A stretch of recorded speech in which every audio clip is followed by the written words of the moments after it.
Selamat datang di channel Renungan Meditasi bersama Sang Sabda.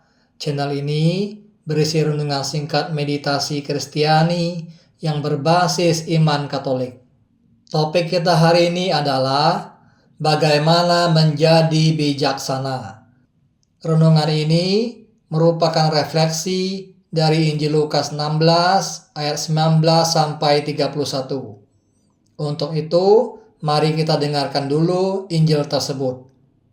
Ada seorang kaya yang selalu berpakaian jubah ungu dan kain halus, dan setiap hari ia bersukaria dalam kemewahan.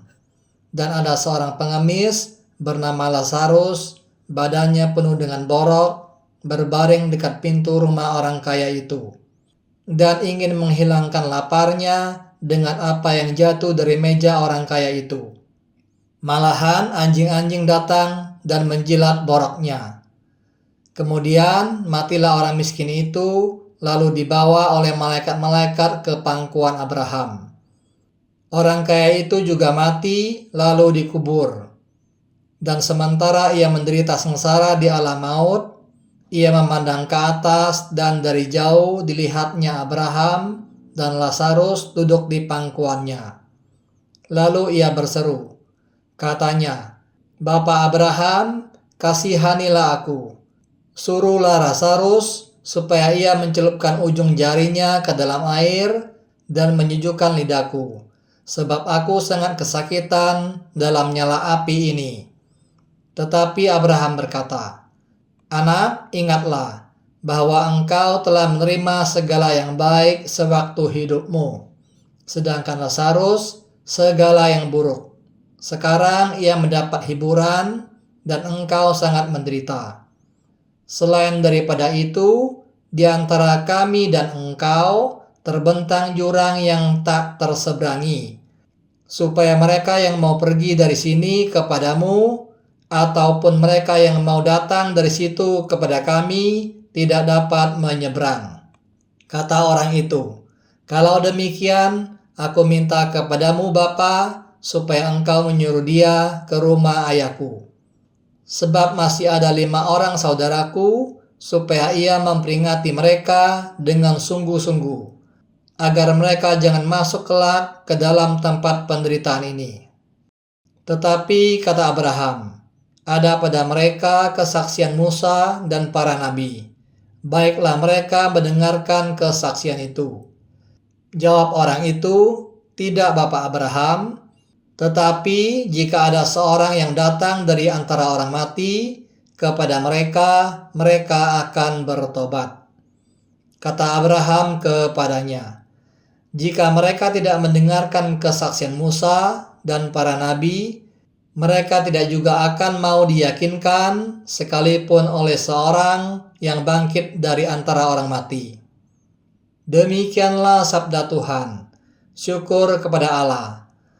Pernahkah Anda merasa bingung saat dihadapkan pada dua pilihan yang sama-sama terasa benar? Di satu sisi, ada seorang yang membutuhkan bantuan mendesak di depan mata. Di sisi lain, akal sehat dan pengalaman mengingatkan kita bahwa bantuan sesaat mungkin tidak menyelesaikan akar masalah, bahkan bisa menimbulkan masalah baru. Dilema inilah yang seringkali membuat kita terjepit dan akhirnya tidak melakukan apa-apa. Kondisi ini tercermin dalam perumpamaan Yesus yang akan kita renungkan hari ini dalam Injil Lukas 16 ayat 19 sampai 31. Pesan yang jelas, realita yang rumit. Dalam Injil ini, Yesus mengisahkan tentang seorang kaya yang tidak disebutkan namanya dan seorang pengemis yang bernama Lazarus. Menariknya dalam kisah ini, justru nama si pengemislah yang kita kenal, bukan nama orang kaya. Kita tidak diberitahu bahwa orang kaya itu jahat atau mendapatkan harta dengan cara yang tidak jujur. Namun, ia masuk ke neraka karena satu alasan. Ia tidak peduli dan tidak berbuat apa-apa untuk menolong Lazarus yang ada di depan pintu rumahnya. Pesannya terdengar sangat jelas. Jika kita tidak membantu orang miskin, kita bukanlah sahabat Kristus dan akan menerima konsekuensi yang berat. Akan tetapi, menerapkan pesan ini dalam kehidupan sehari-hari ternyata jauh lebih sulit.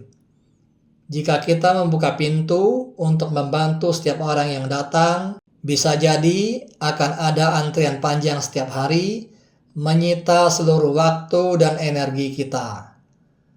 Memahami labirin kemiskinan. Untuk bisa bertindak dengan bijak, kita perlu memahami bahwa kemiskinan memiliki berbagai wajah. Yang pertama, kemiskinan ekonomi.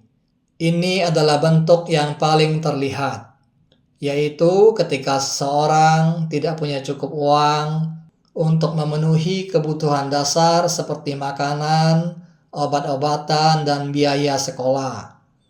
Yang kedua, kemiskinan budaya. Seringkali terkait dengan kemiskinan ekonomi. Ini adalah kondisi kurangnya kemampuan untuk mengelola sumber daya secara produktif. Contohnya adalah ketidakmampuan merencanakan keuangan atau menunda pengeluaran untuk hal-hal yang tidak penting. Yang ketiga, kemiskinan struktural. Ini adalah jenis kemiskinan di mana orang miskin menjadi korban dari sistem yang lebih besar. Keputusan yang dibuat oleh lembaga keuangan dunia atau perusahaan raksasa dapat menciptakan kondisi pasar yang membuat orang miskin semakin terpuruk. Contoh nyatanya dalam konteks modern. Misalnya, orang miskin masuk dalam jeratan pinjaman online. Memberi bantuan langsung atau menderma memang baik, tetapi terkadang dapat memperumit masalah dan menghambat solusi di tingkat struktural. Di sisi lain, struktur raksasa ini begitu rumit dan pandai menampilkan citra yang baik, sehingga kita sulit mengetahui dari mana harus memulai perubahan. Akibatnya, kita bisa terjebak, tidak melakukan apa-apa, terjepit antara niat baik dan tindakan yang lebih baik, dan akhirnya tidak berbuat apa-apa. Sama seperti si orang kaya dalam Injil ini. Jalan keluar menuju kebijaksanaan. Lalu, bagaimana kita bisa keluar dari dilema ini? Injil menantang kita setiap hari untuk bergumul dan berdoa, memohon hikmat kebijaksanaan. Kebijaksanaan yang dimaksud adalah kemampuan untuk melihat paradoks. Memahami dua kutub yang seolah berlawanan bisa jadi sama-sama benar.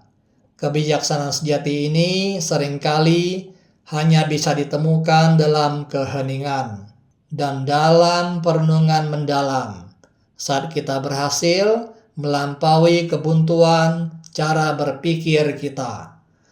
Kebijaksanaan inilah yang pada akhirnya akan menuntun kita untuk tidak berjalan sendiri.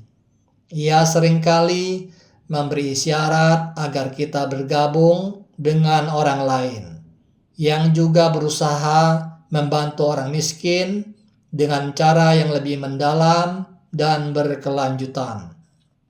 Jangan takut terlihat bodoh.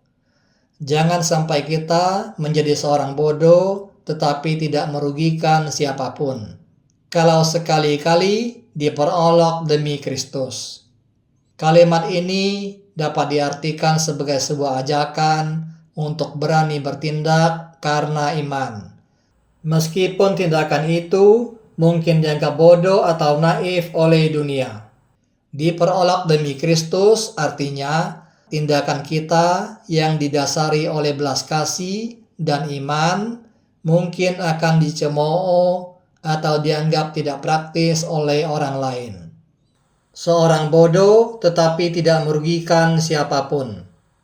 Ini merujuk pada tindakan kebaikan yang tulus. Mungkin terlihat sederhana atau tidak strategis, tetapi tindakan itu tidak menyebabkan kerugian bagi orang lain. Jangan sampai kita, dan seterusnya, ini adalah peringatan utamanya. Peringatan agar kita tidak memilih untuk diam dan tidak melakukan apa-apa seperti si orang kaya hanya karena takut salah langkah atau takut terlihat bodoh. Lebih baik berbuat sesuatu yang baik dan mungkin dianggap bodoh daripada menjadi bijaksana dalam perhitungan namun pada akhirnya tidak membantu siapapun. Pada intinya, ini adalah ajakan untuk memprioritaskan tindakan kasih di atas citra diri atau ketakutan akan penilaian orang lain. Agar renungan ini tidak berhenti di pikiran kita saja, sekarang mari kita bawa masuk ke dalam doa hening. Duduklah diam dengan punggung tegak, duduk santai, tetapi sadar penuh. Tutuplah mata Anda perlahan-lahan dan ucapkanlah dalam hati kata doa yang diajarkan oleh Pater John Min OSB. Ma ra na ta. Ucapkanlah kata doa ini dalam 4 suku kata dengan tekanan yang sama. Dengarkan kata doa itu saat Anda mengucapkannya perlahan-lahan dalam batin Anda. Jangan memikirkan atau membayangkan sesuatu yang bersifat rohani maupun yang lain. Bila muncul pikiran dan imajinasi selama bermeditasi, janganlah Anda tanggapi. Biarkanlah semuanya berlalu. Jika Anda menyadari bahwa Anda telah melantur, kembalilah dengan rendah hati ke kata doa Anda. Dengan iman dan kasih, ucapkanlah kata doa Anda secara terus-menerus dari awal sampai akhir meditasi Anda. Bermeditasilah setiap pagi dan petang selama 20 sampai 30 menit.